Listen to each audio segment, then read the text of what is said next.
सप्ताह, त्या सप्ताहामध्ये माझं योगदान मी आपल्याला सांगितलं होतं. हो. ते फाडायला पावती फाडायला तुम्ही आले 11,000 नाही.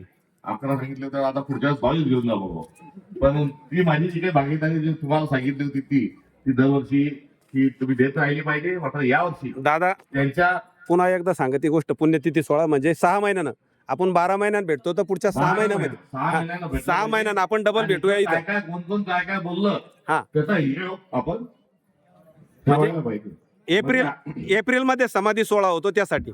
त्या सोहळ्याच्या दुसऱ्या दिवशी इथून पंढरपूरला जाऊन तिथे आपल्याला इथून एक गाड्याची का अशी काय वारी करायची का काय करायची तेही सांगा. रस्त्यातले सगळे मुक्कामाची तिथल्या दर्शनाची जबाबदारी मार्फत माझी आहे हे मी सांगतो. मात्र त्यानंतर एक इथून पंढरपूरची एक दिंडी आपली ती एकादशीची नसली पाहिजे, ना कार्तिकीची ना कार्तिकीची ना आषाढीची. आपली जी आहे ती पुण्यतिथीच्या त्या दिवशी मला दुसऱ्या दिवशी पुण्यतिथी एक दिवस मागं पुढं करा. माझं पुण्यतिथीच्या दिवशी आपण सर्वजण पंढरपूरला राहू शकतो का हाही प्रस्ताव जो आहे तो ग्रामसभेने गावापर्यंत त्याचा विचार करावा आणि त्याची जबाबदारी आहे ती माझ्यावर द्यावी एवढं या निमित्तानं सांगतो. आणि संतांचा जो विचार उस डोंगापर्यंत रस नवे डोंगा, आता रस डोंगात ऊस जो आहे तो प्लॅस्टिकचा असला तर घरात लावा ही वृत्ती आपण आता कुठेतरी स्वीकारली. त्यामुळे चोखोबा म्हणाले की चोखा डोंगापरी भाव नवे डोंगा. आता आपण म्हणतो नाही चोखाच फोटो पाहिजे ना आम्हीच चोख्याचे. त्यामुळे जो उलटी गंगा वाहन चालू झालंय याचा कुठेतरी आपण विचार केला पाहिजे. महिलांची उपस्थिती संक्रांतीच्या अनुषंगाने जास्त असते. मात्र सावित्रीबाई फुले यांनी जी क्रांती केली, जिजाऊंनी जी क्रांती केली त्यामुळे आज आपण इथं आहोत. हा विचार कोणाचा? जेव्हा सावित्रीबाई फुलेंनी पहिली मुलींची शाळा काढली तेव्हा मुलींच्या शाळेत शिकवत असताना त्यांना दगड मारली, त्यांच्या अंगावर शेण टाकले. आपल्याला सगळ्यांना माहिती आहे. मग शेण टाकणारे कोण होते, दगड मारणारे कोण होते, विरोध करणारे कोण होते? ते अरबस्थानातून ते मुसलमान आले होते का तिकडून लंडन मधून ख्रिश्चन आले होते का अजून कोणत्या जातीचे धर्माचे आले होते? नाही. सावित्रीबाई फुलेंवर शेण टाकणारे जे लोक होते हे मनुवादाचे अनुयायी होते आणि स्वतःच आम्ही आता आमच्या हातात धर्मसत्ता असली पाहिजे आणि आम्हीच धर्म मार्तंड आहे हा अहंकार असणारे मंडळींनी सावित्रीबाईंना अडवण्याचं काम केलं. का अडवण्याचं काम केलं? तर मुलगी शिकली तर धर्म बुडतो हा विचार त्यांच्या मागचा होता.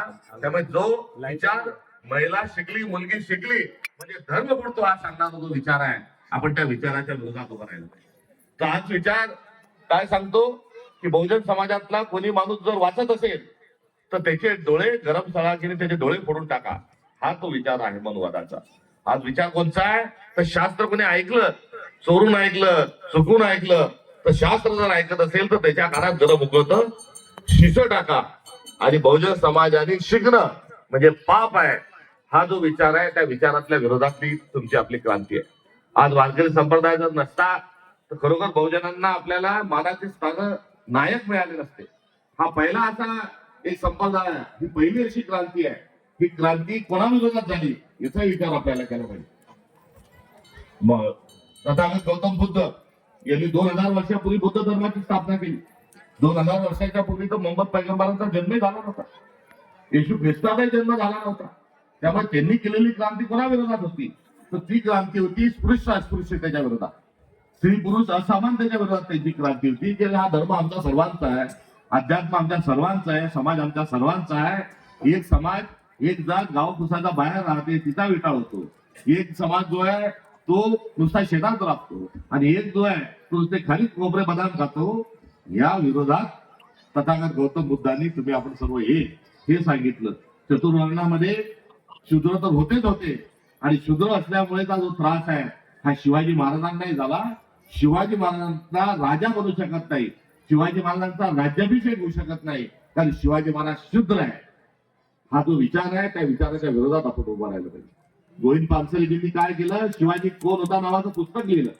तर शिवाजी कोण होता नावाचं पुस्तक लिहिल्यावर पाकिस्तान मधल्या नातेवाईकांनी येऊन त्यांना मारलं नाही तर त्यांना याच करंट्या विचाराच्या लोकांनी त्यांचा गोविंद पानसरेंचा खून केला. तेव्हा शिवाजी महाराजांना शूद्र म्हणणारी व्यवस्था जी होती, सावित्रीबाईंना अडवणारी जी व्यवस्था होती, महिलांना अतिशूद्र समजणारी जी व्यवस्था होती त्या व्यवस्थेच्या विरोधात आपण सर्वजण राहिलो पाहिजे. त्यामुळे आपला आचार विचार व्यवहार आणि उच्चार हा नेमका कोणचा कसा आणि हिंदू हे म्हणून समजून हिंदुत्व समजून घेत असताना आपल्याला आपलं हिंदुत्व कोणचं हे पारखता आलं पाहिजे. आपला भगवा रंग कोणचा हा पारखता आला पाहिजे.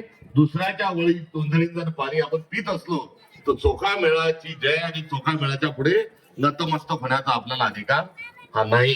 साईबाबा देव नाही आज असं म्हणण्याचं धारिष्ट अनेक लोक करतात.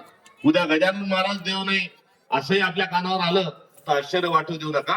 त्यामुळे गढूळपणा हा आपल्या समाजात आज खूप आलेला आहे आणि या गढूळपणावरून मध्ये जर त्रुटी कोणाची फिरत असेल तर या संतांच्या वाङ्मयाची पुरोगामित्वाच्या नेत्यांची